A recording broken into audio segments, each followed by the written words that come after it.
Welcome to Marrakesh, Morocco.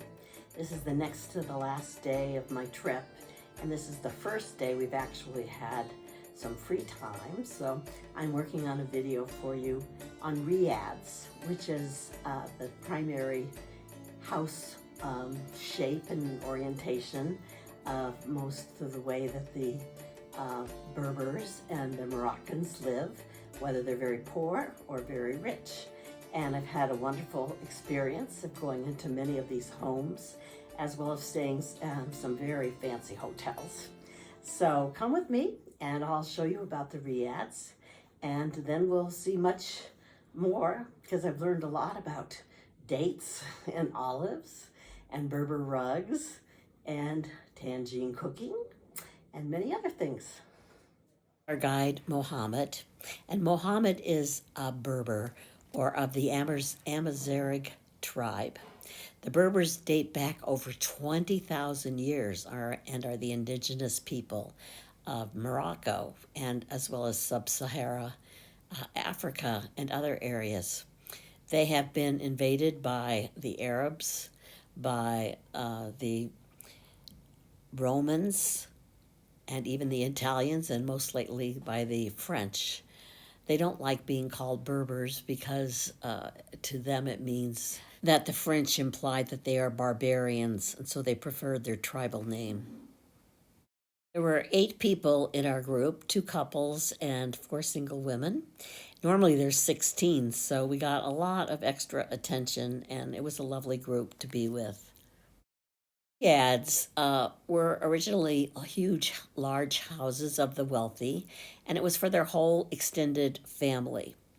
And the primary parts of a riad that make it a riad is that it has a central courtyard around which the bedrooms and other things are built, and it has a open courtyard to the sky, and there's always a fountain or a water symbol there.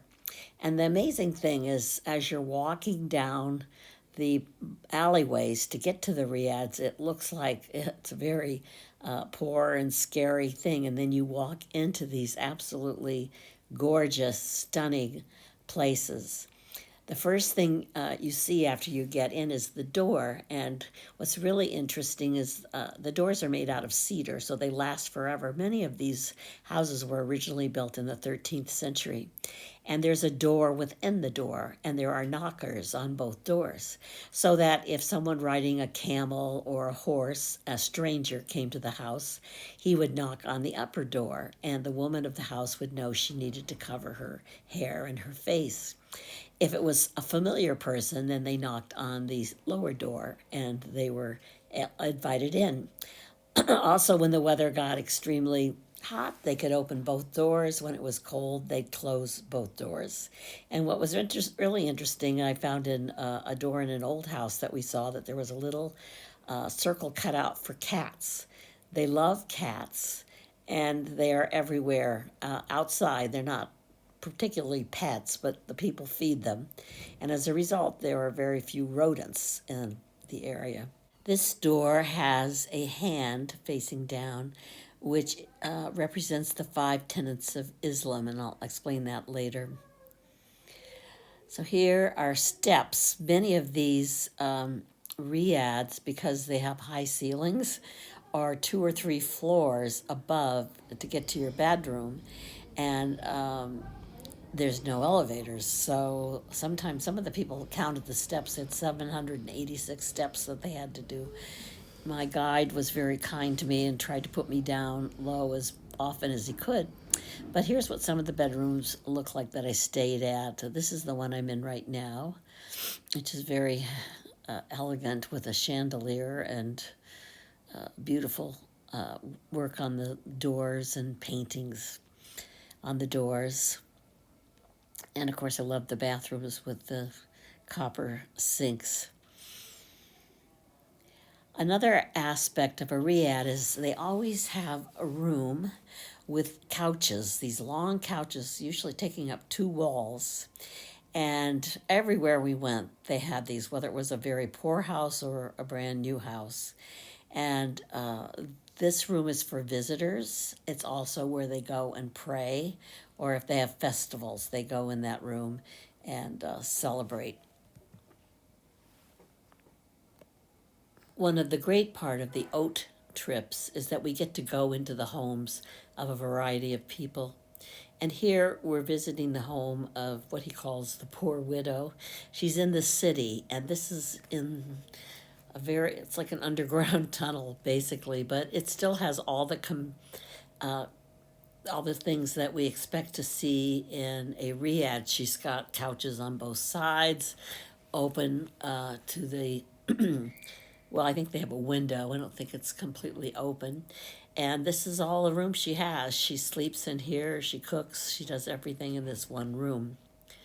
Then we got to go to visit a nomad woman. That was unbelievable. This is her tent that she puts up for sitting, and she has the same thing. She's got two sets of couches that we sit around, and in spite of the fact that she was living in this unbelievable amount of poverty with nothing, she brings out this lovely meal or snack for us of bread that she had made and a filling that she had fixed. And this is crunchy bread. And then we went to a farmhouse, and I'll tell you more about that visit later. But again, same thing in the couch. We had to take our shoes off. The mother was very definite about that. She had some beautiful Berber rugs in there.